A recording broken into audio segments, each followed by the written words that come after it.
Okay, Robert Hubbard, thank you so much for taking part in this oral history project. You're welcome. Over the history of education in Northeast Oklahoma. So first, just kind of recount, when did you graduate from Douglas? I graduated in 1969. Okay.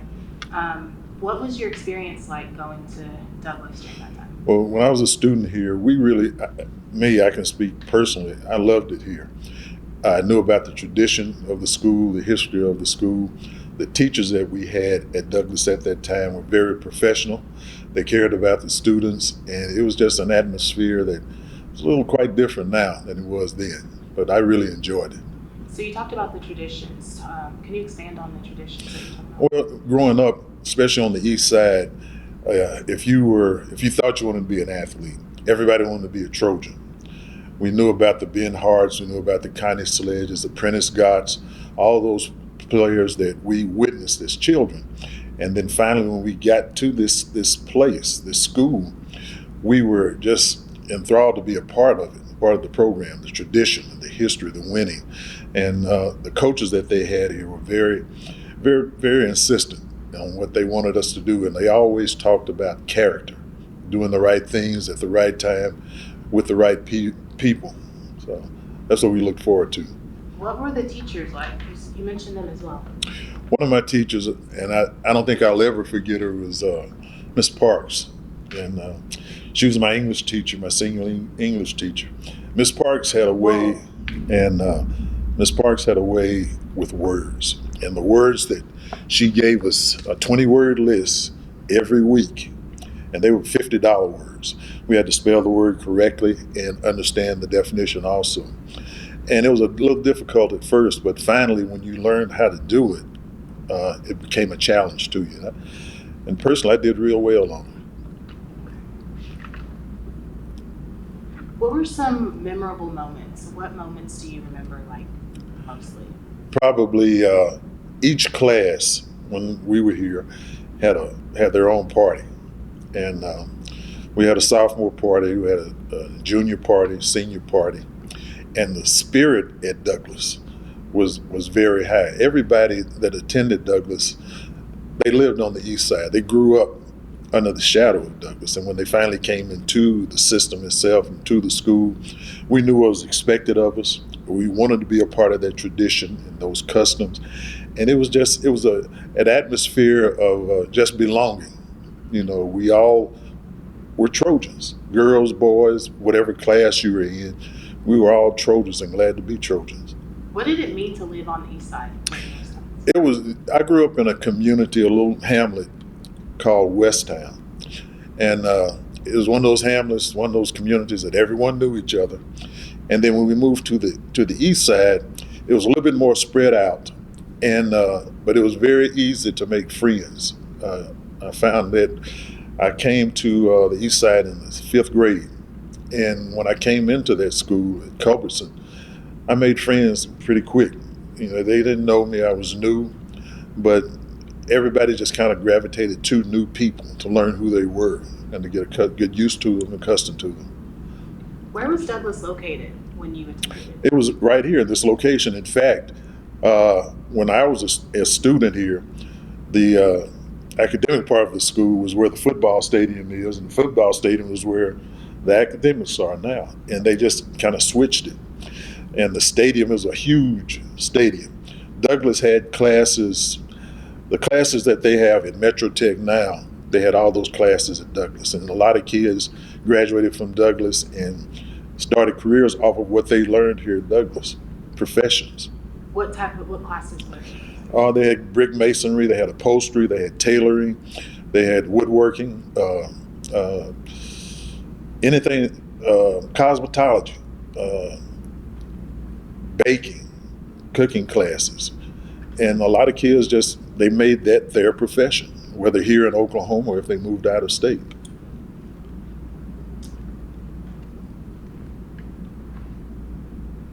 What are your thoughts about Project Gateway?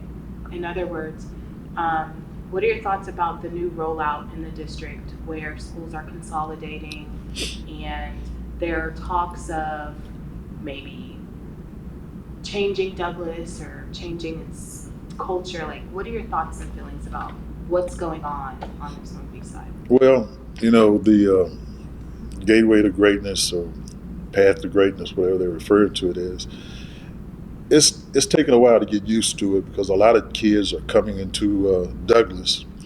They don't know anything about the tradition, anything about the customs, and it's a learning project for them. It's going to take a little time, I think, for them to get adjusted because perhaps at the other schools that they were at, they were accustomed to doing things, allow them to do things a little slower, a little behind. But Douglas has always had standards. The teachers, when I was a student here and when I came back to teach, we always had standards that the students had to meet. You were required to get your work in on time. You were required to behave in a proper way in class, be very respectful. And what I'm seeing, the kids that have grown up in Douglas now, that are seniors, maybe juniors, they understand those standards. And they're trying to tell the others, this is how we do it here. This is what's expected of you. Some are understanding it and applying it, and some, it's going to take a little time for them to catch on to it. Okay. I want to get to something you said about, so the kids that are coming into Douglas, like currently due to this new school consolidation, do they not grow up in the same like populated area where those customs and traditions of Douglas are kind of known? I don't think they do, because if they did, I think they would understand it a little bit easier and a lot faster. Some are coming in from different parts of the city, the south part of the city, northwest part of Oklahoma City, and the kids that are coming in from the south part, they're catching on a lot faster. So they're doing well. In fact, I have some in my classes. They're doing well in class also.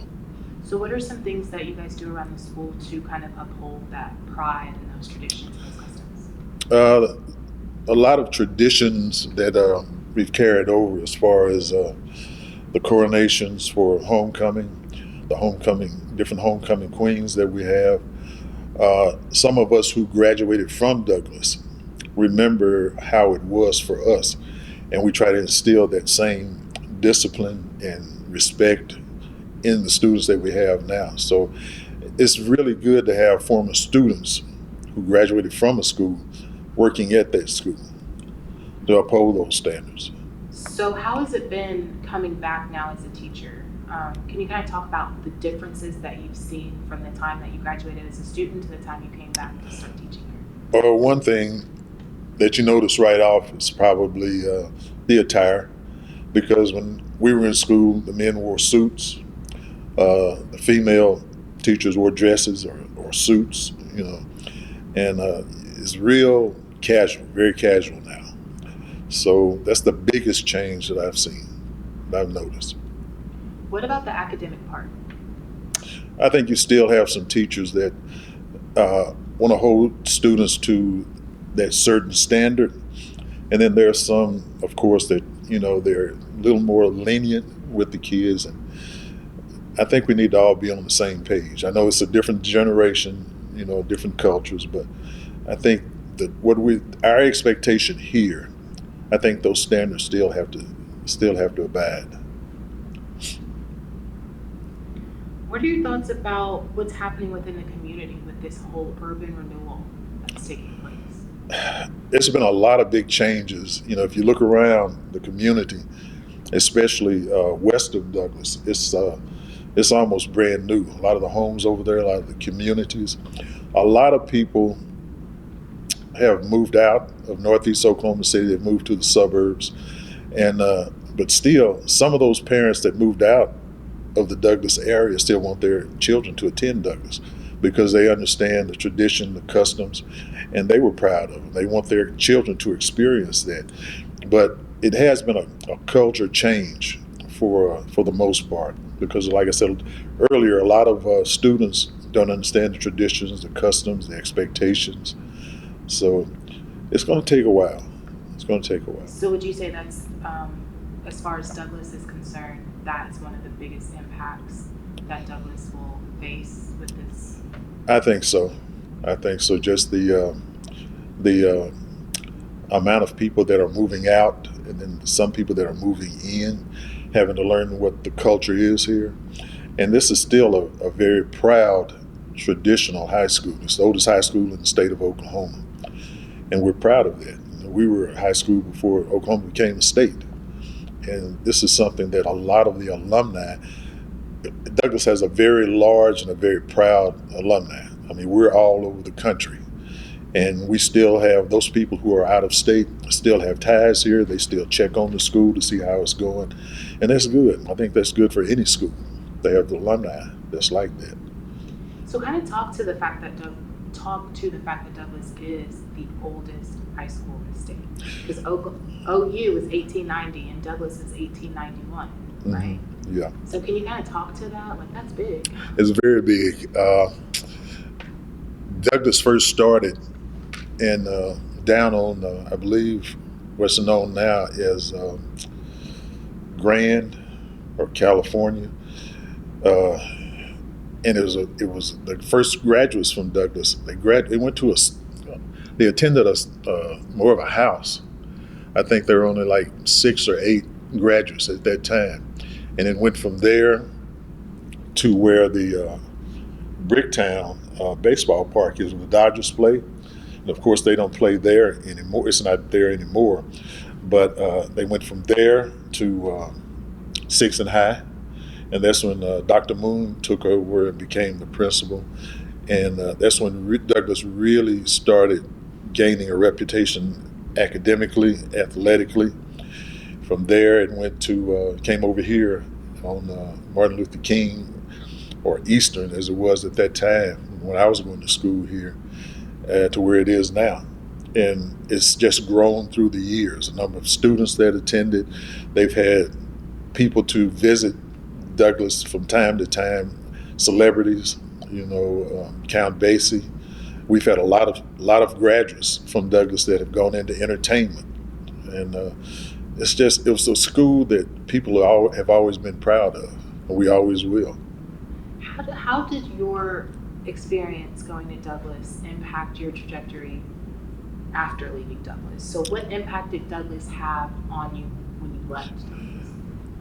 I think for most of us, we wanted to do something, we wanted to be someone, not necessarily great, but we wanted to be recognized. And we wanted to tell people, yes, I attended Douglas. I graduated from Douglas High School.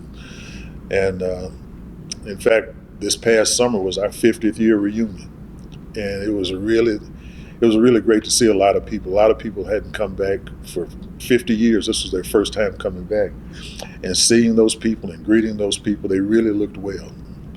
But we wanted to, and the teachers encouraged us to be something, do something to contribute to the community, to contribute to the state, to contribute to the nation.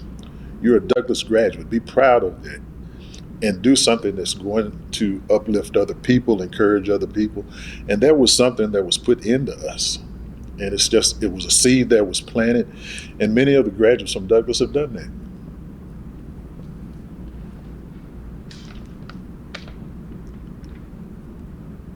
What's your relationship with Douglas, aside from just being a teacher, but how are you still connected to Douglas? Well, other than just being a teacher, I've been a coach for 38 years, and a lot of the things that I learned from the coaches that I've had, I try to pass that on to the players that I coach. And it's, the main thing with me, what I learned when I was here and when I was in junior high, was character. They always talk to us about character, as I mentioned earlier. Do the right thing, be around the right people, try to influence other people to do the right thing. And that was something that has always been passed on to us. And that's what I always tried to do. I think I've had a very good relationship with the younger students, my student athletes that I've worked with, and even the students in the classroom. I'm always talking to them about be your own man, be your own woman. You know, walk to the beat of a different drum. You don't have to follow the crowd. And that was something that I learned here at Douglas, something I learned in junior high school from the coaches and teachers that I had then. What do you teach at Douglas now?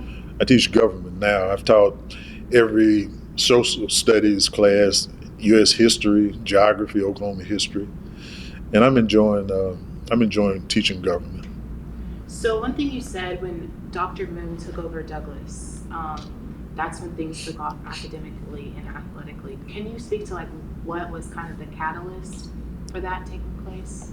Okay, so I think the question was, what was the catalyst for Douglas's athletics and academics taking off when Dr. Moon was principal? Okay, and of course I wasn't a student then, but from what I've heard, it was just something that they wanted to do for the black community.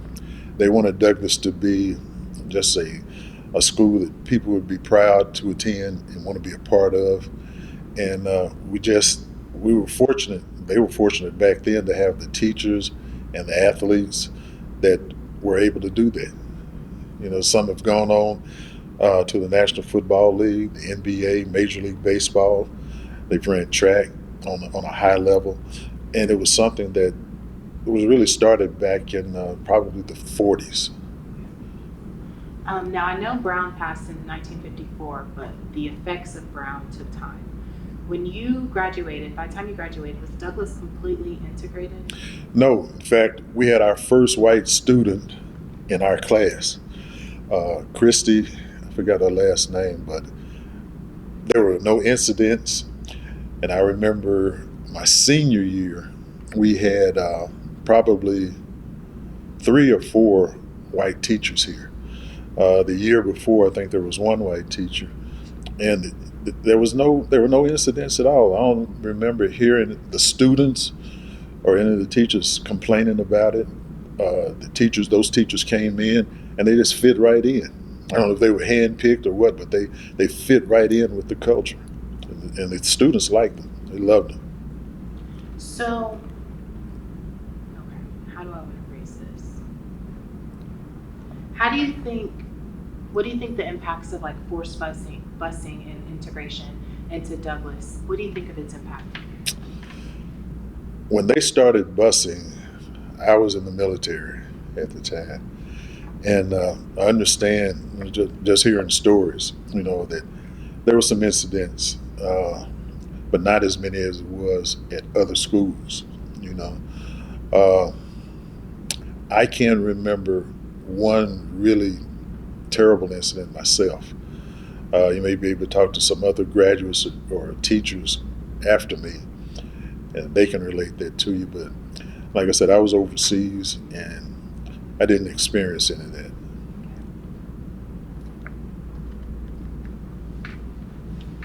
So when people say Douglas is the pride of the East Side, what would you say that means? The first thing I think of when I hear that phrase, one of the things, I think of the band.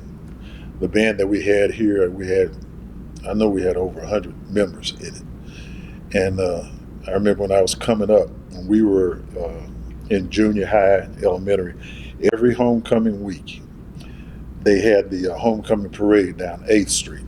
And we would race to get out of school to get that front line seat so we could see the band, because when we were in junior high, even F.D. Moon Junior High School was allowed to be in the parade itself, but to see the Douglas Marching Band.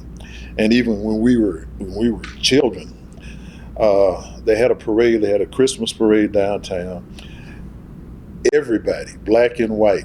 Douglas was always the last band to perform, but when they started coming down Broadway, you could hear people black and white saying, Douglas is coming, Douglas is getting ready. And they would all black and white rush to the front of the curb so they could see Douglas, and they put on a show.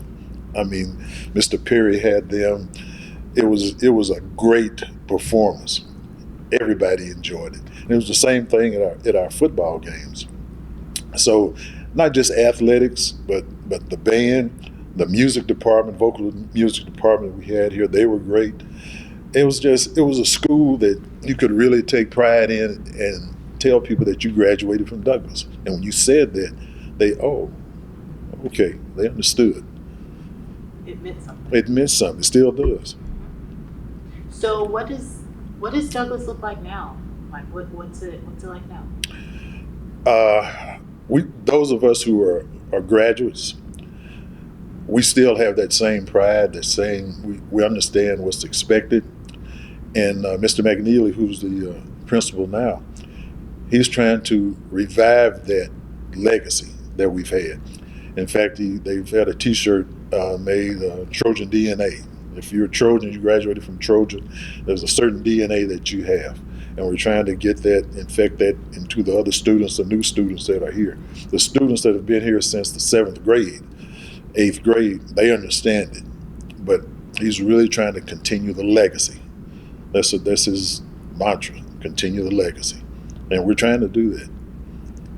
So can you kind of walk me through, like, what did a day look like for you as a student in Douglas? Classes started at 8:30 in the morning. And they were dismissed at 3:30. We had 6 classes. They were an hour long. And we would come in. They didn't have breakfast at that time. And there was they don't have that window now, but there was a window that the seniors sat in. And when you walked by that window, anything could have been said about you. It was just an indoctrination, to let you know, okay, you're at Douglas now. This is what we expect. Or if they laughed at you about something, well, okay.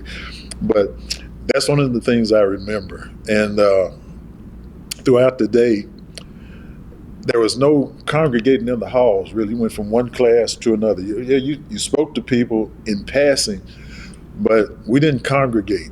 They didn't have to rush us to class. We knew what was expected of us. We got in class. We got class started, and we worked for an hour. For that hour while we were in class, we worked for that hour. And then, of course, after school, for the athletes, we had after-school athletics.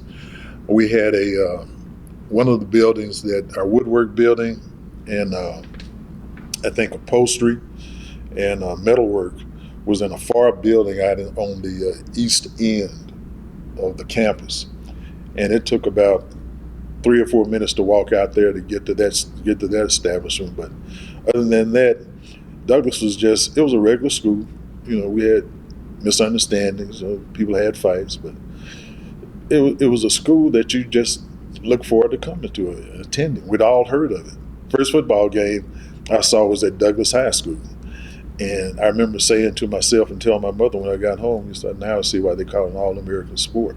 Because that's when I fell in love with it, when I saw Douglas play. And they won their homecoming. It was a homecoming game she let me attend. And that's when I really fell in love with it. So I know there's been a lot of controversy with John Rex wanting to take Douglas's building, and there's always that chatter about Douglas closing. Can you kind of speak to that? So first, let me start. When did you come back and start teaching at Douglas? I came back in 2009. Okay. And for years, there have been, the thing about wanting to close Douglas, certain schools wanted to take it over. I think the alumni is too big and too strong to allow that to happen.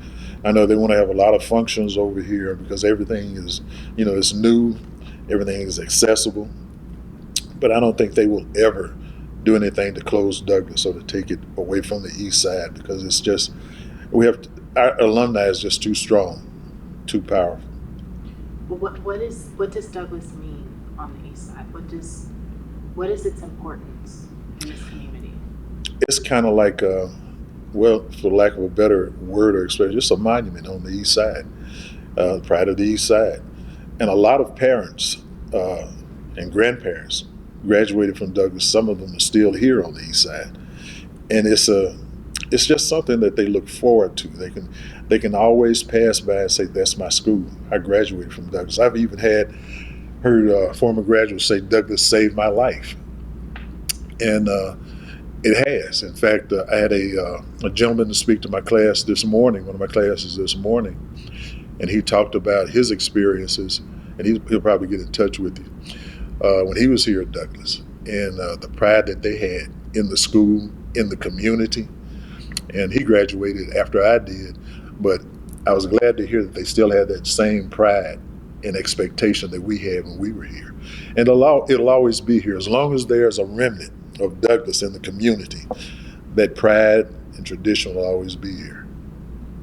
So what is the biggest takeaway if someone were to come back in 30 years and want to know, what was it about Douglas? What would you want them to know? Just the expectation and the standards that we were expected to have, the tradition, maintain the tradition, be proud to be a Trojan, understand what that means academically, know what the standards are, what the expectations are in the classroom, athletically, the tradition that we have here and where we were able to accomplish. And it's just like anything else. You have to work at it. Nothing's going to be given to you. But I think we take pride.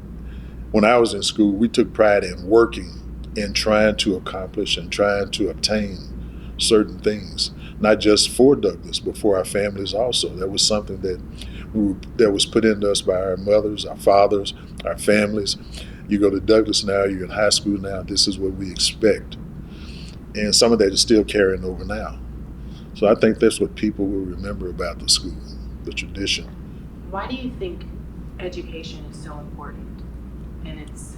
Why do you think education is so important?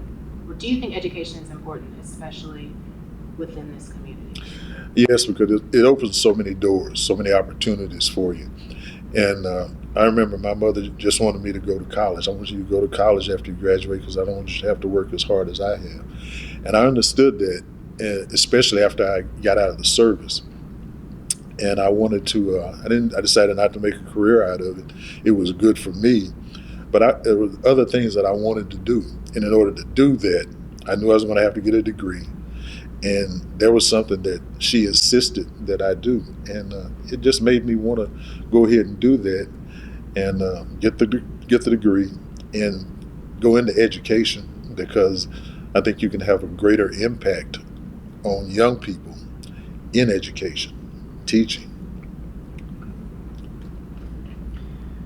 Well, is there anything else you would like to add about your experiences attending this school, or just its impact on this community, or anything? Not right off, but I will say that I've enjoyed doing this, and Douglas will always be here.